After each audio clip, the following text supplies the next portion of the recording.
Hello and welcome to episode 19 of my journey through Gran Turismo. So we're going to head into the next menu book, which is menu book number 29, and that is it's a championship, and it's the Pan American Championship. So as always, finishing the top 3 is the objective.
So yeah, we're going to head over to World Circuits.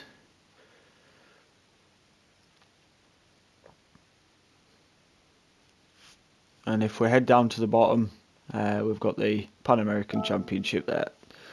So yeah, road car from America. The National A license is required, which obviously we do already have. We've got race 1 at Blue Moon Bay Speedway. Race 2 at Daytona Road Course, and race 3 at Interlagos. Suggested performance points 700. So yeah, we're going to stick with the same car again and see where we get.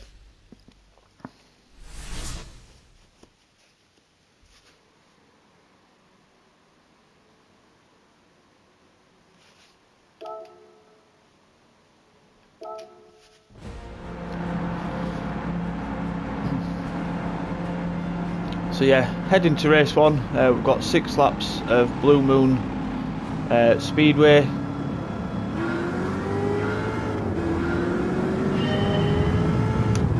So again, it's just going to be down to sort of top speed mainly, trying to use the slipstream as much as we can.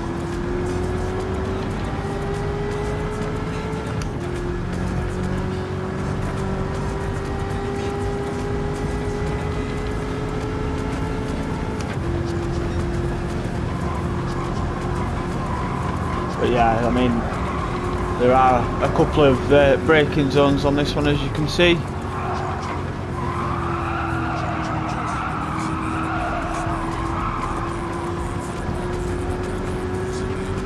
It's not flat out, unfortunately, like Daytona is, but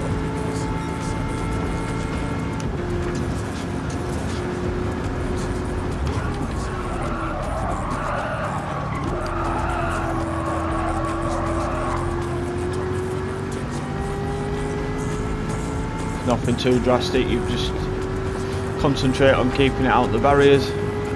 I'm going to get caught up if I don't move out wide there. Don't want to end up stuck behind a wall of cars.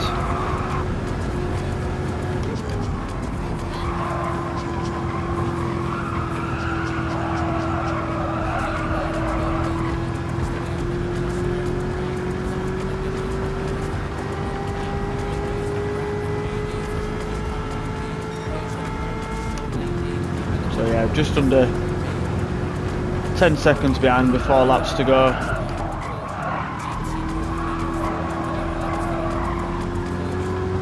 So again, just keep an eye on that, make sure we're gaining at least 2.5 seconds a lap.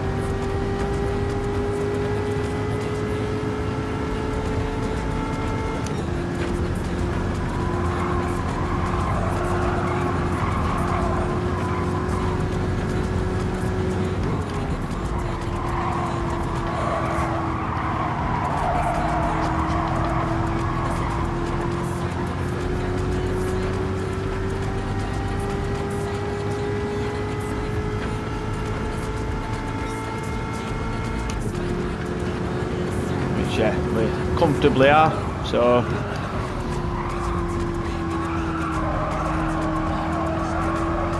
just keep working through.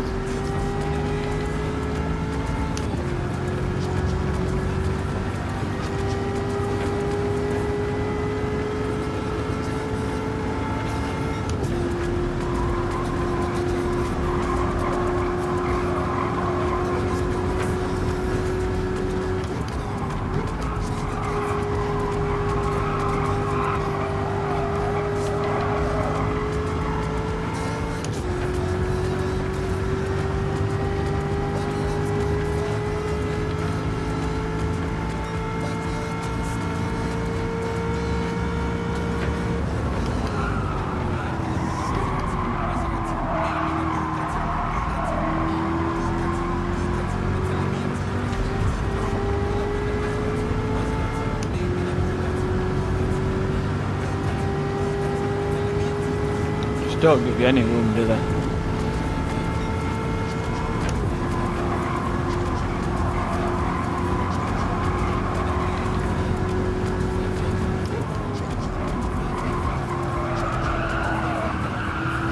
Anyway, we managed to make it work, we got through.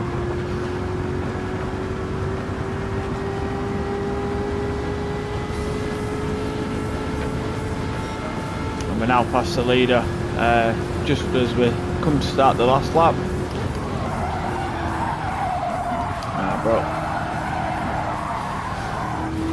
Broke way too late into there, so ended up having to drift it round the corner. But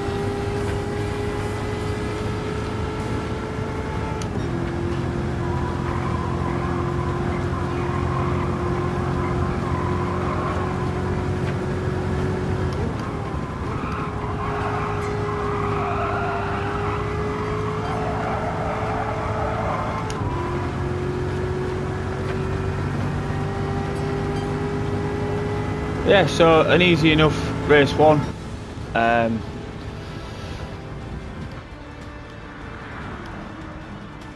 Got a decent top speed in this car, which obviously does help.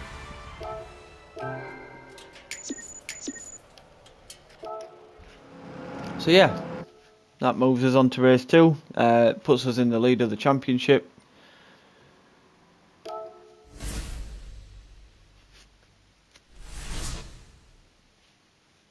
And another 5 laps of Daytona.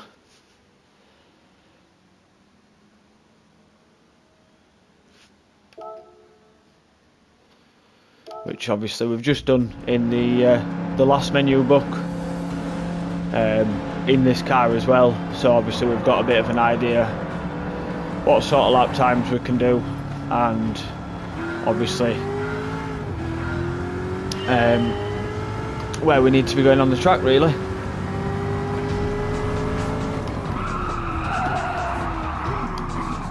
Which clearly I still haven't learned into turn 1. Although turn 1 has just reminded me that I could do with putting the traction control onto 1.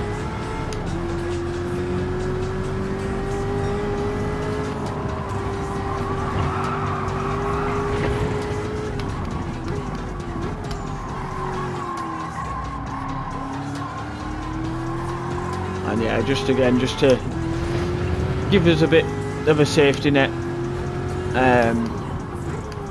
because it is really easy to sort of just get slightly distracted if you're trying to pass one of the other cars. You can easily just get on the throttle a bit too aggressively. And we don't want to be making any silly mistakes, having any silly spins or anything.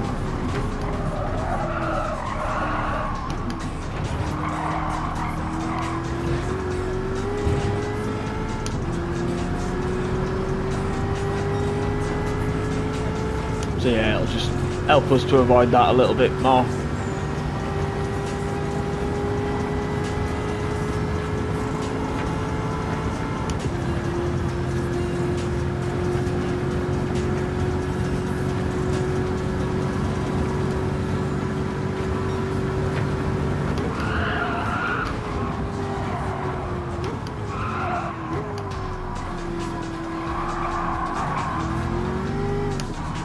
I was going to stay to the inside then, but I was expecting to just get blocked off.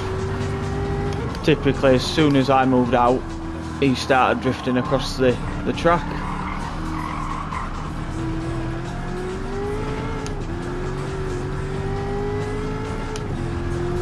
Used every inch of the track there, which you can do. I wouldn't normally go that wide, but yeah, just got on the throttle a little bit too early.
Yeah, I couldn't get it stopped into there.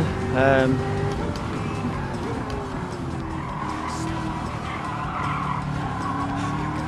think I did lift off the brake slightly,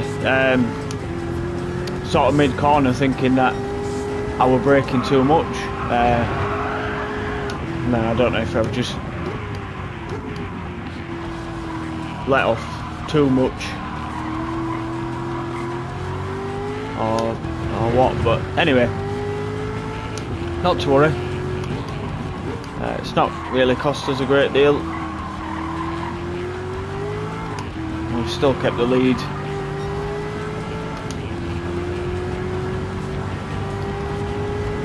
Which we did take with 3 laps to go, so again it should be a nice easy win, as long as we don't make any mistakes.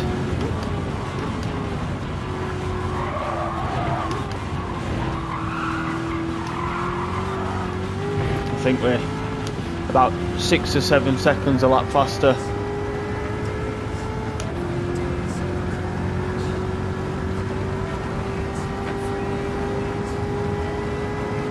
So yeah, could end up being over 21 seconds in front by the end of it.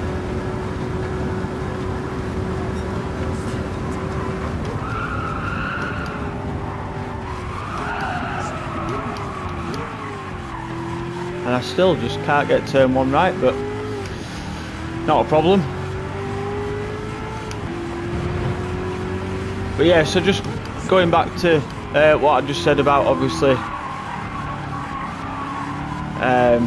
that we should be able to make a gap of over 20 seconds. We are on the hardest difficulty.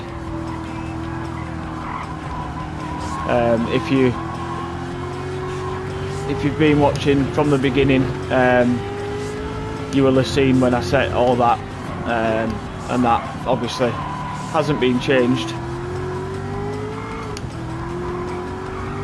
And we are in a car that's slightly under the suggested performance points. So yeah, really, but my point is that obviously you don't need to be way overpowered to win some of these races.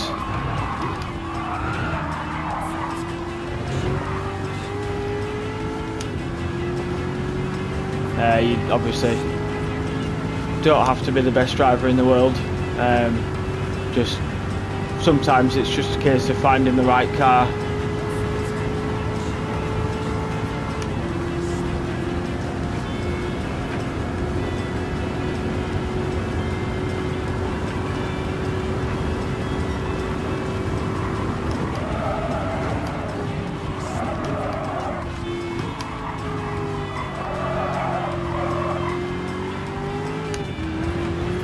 Finally made it into turn 1.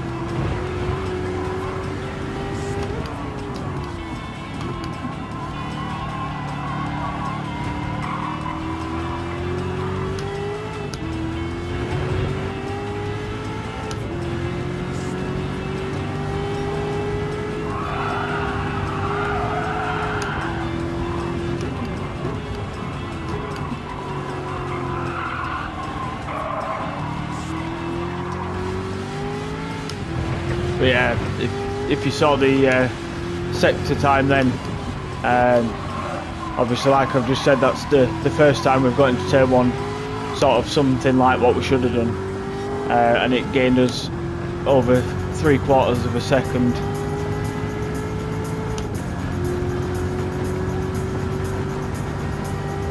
So it can cost you quite a lot just through that one corner really.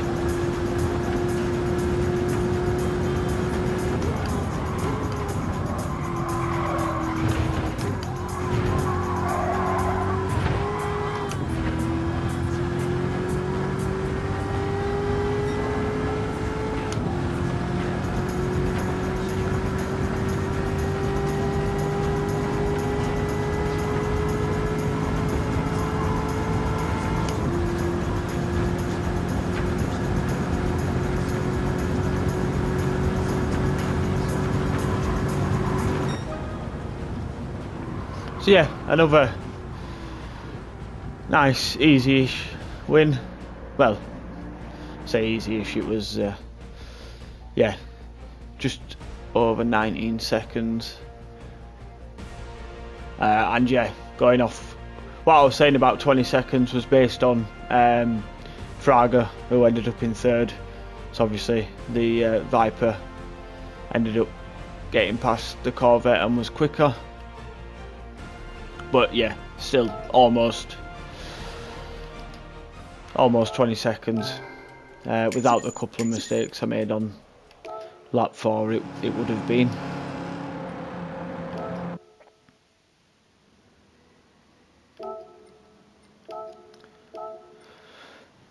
So yeah, puts us 6 points clear, moving into the race 3. Which is Interlagos, and that's another 5-lap race. Obviously we've only just unlocked this circuit, so this is our first go around here.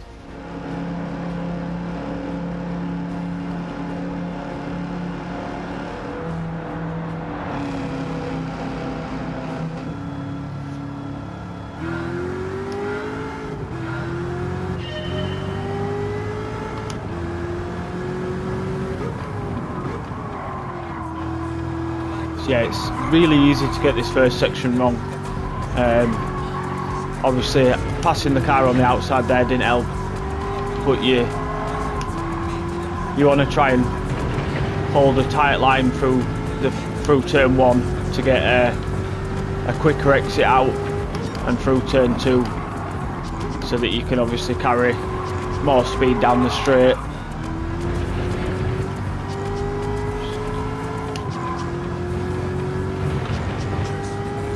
Remember to turn your traction control up if you wish, if you're using this car. Like I say, I find it's just makes it that bit easier to control.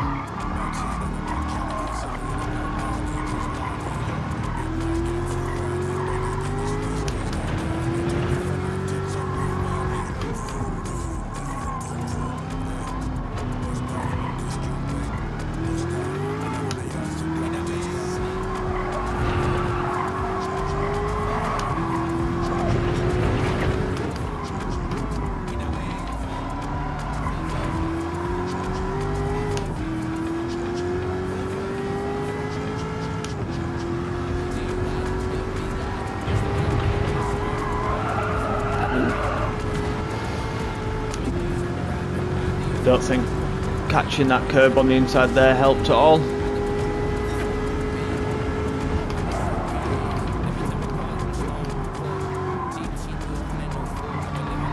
And again we're going to have to pass the car on the outside, which is tightening up turn 2.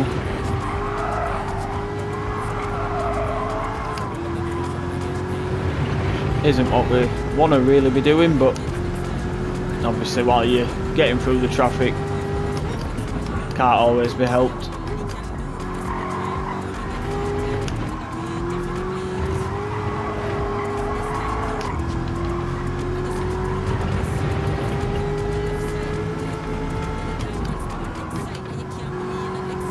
But yeah, I mean, this car doesn't really seem to be enjoying this track.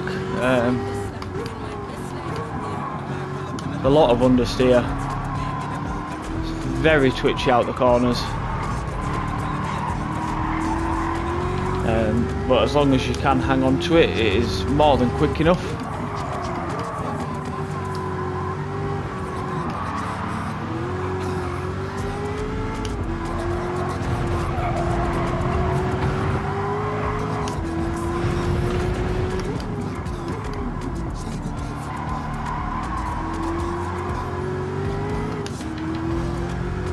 So yeah, let's go into this a bit wider this time, which we're going to have to do anyway because we've got the Viper on us inside. And yeah, I did have to turn out slightly to avoid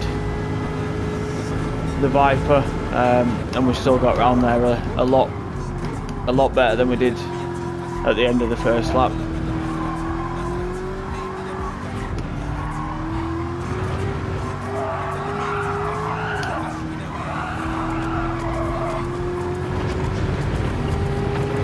But yeah, it's just getting on the powers, just pushing the front, so you do just have to be careful of that.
Yeah, just a bit steadier on the throttle that time, not just going straight up to full throttle.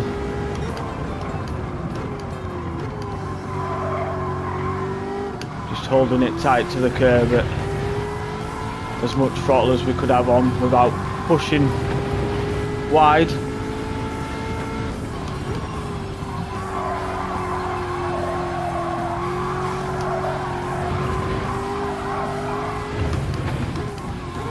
And yeah, if you have noticed, I'm dropping down to first just to get a bit more rotation into these tight right-handers. Straight up to second once we've gotten turned in. Just for a bit more safety when we're getting on the power.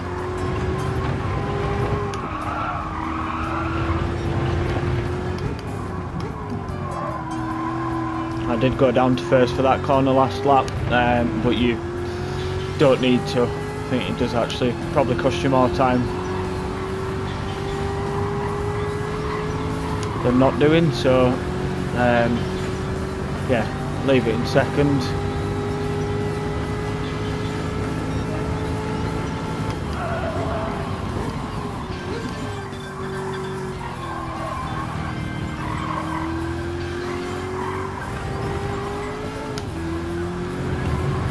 again, yeah, just steady on the throttle, keep it tight to the curb as you can until you know you can go full power.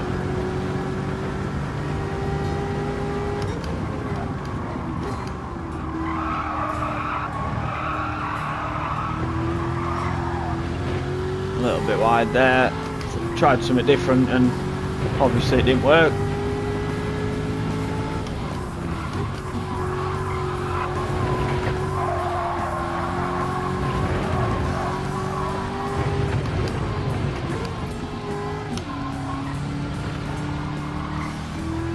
Obviously we've got a nice gap to second, so we can just try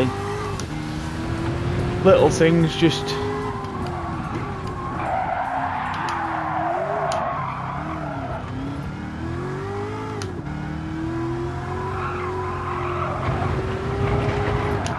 see what feels best.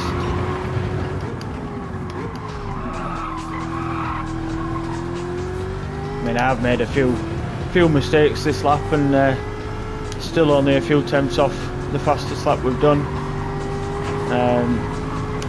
so I'm sure there is more time in there, just a case of managing to put a full lap together. But yeah, another simple win, and that's the last race of the championship.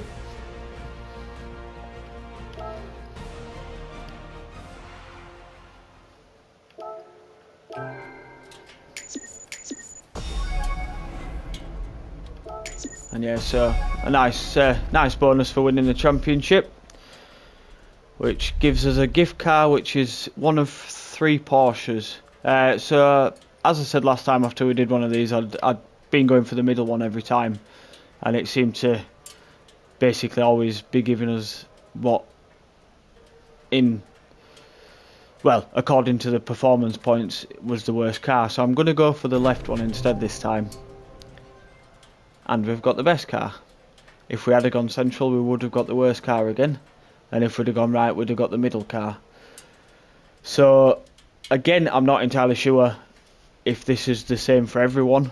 I don't know if they'll always come up in the same order, but yeah, could possibly be worth finding out where each car is, and then if you then try that one the next time, see if that does help. So yeah, the 911 GT3.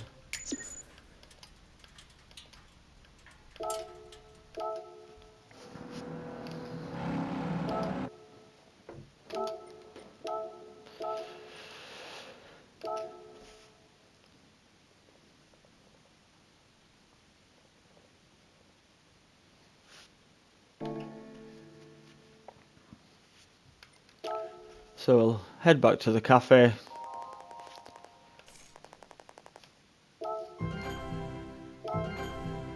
And that unlocks menu book number 30, which is upgrade your Porsche. So we'll head into this one, because yeah,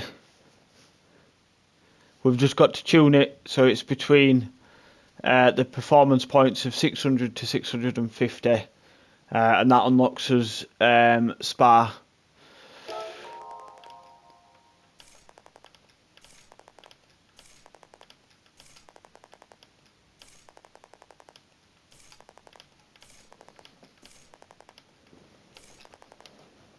So that's just going through telling you that if you end up tuning to over the 650 performance points, you can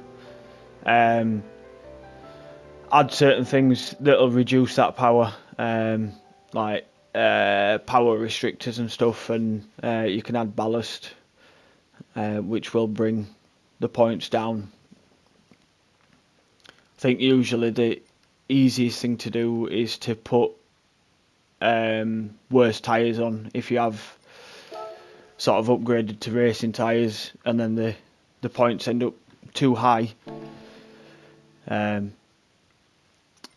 Then yeah, you go back to like the sports tyres and it will drop down quite a bit. So we want to change car. We want to go to the Porsche. So as you can see, it's currently just shy of 577 performance points. So we just need to upgrade that.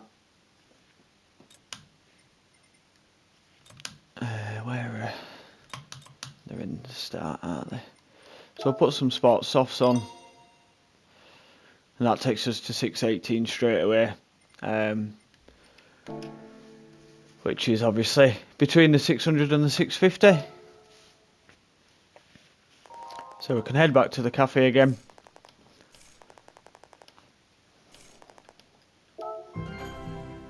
And like I say, that unlocks us Circuit de Spa, and unlocks menu book number 31, which is the Porsche 911 collection. So yeah, that's it for this episode. I'll move on to menu book number 31 in the next episode. Hope you enjoyed the video, and bye for now.